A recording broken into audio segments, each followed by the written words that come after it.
Something I wanted to ask you about, and I'm always conscious about, there's two things I hate to do to artists, but then I can't help myself from doing. One is psychologizing a little bit, and the other is getting into process. So I'll try to be diligent about that. But Go right ahead. I'm the hugest fan of psychology that you'll talk to today, probably, unless you've got a meeting with your shrink. that's right. I was going to say, you don't know where I'm going next. Yeah, Um, I know. your songwriting and creative writing both strike me as, fundamentally things you do alone, ultimately, until you involve the editor, until you involve the band. And I'm curious about the role of isolation.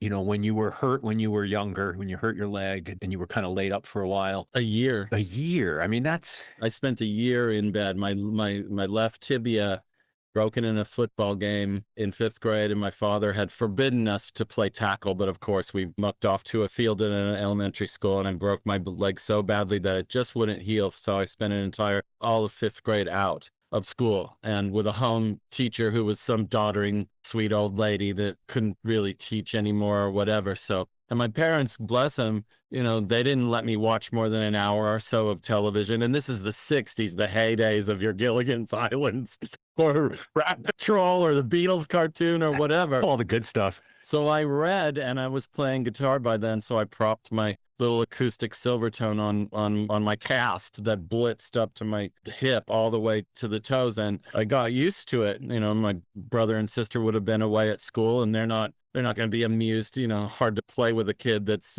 got a giant plaster thing on his body. So yeah, I'm used to it. But I mean, and that made me who I am. This is one of the reasons why I don't think we should ever despair, because sometimes those things, those calamities, I think I was reading Nietzsche the other day, and he made some allusion to the fact that our defeats are the things that will lead us towards illumination, perhaps not victory, but these things that have ostensibly seemed like great setbacks and giant bummers.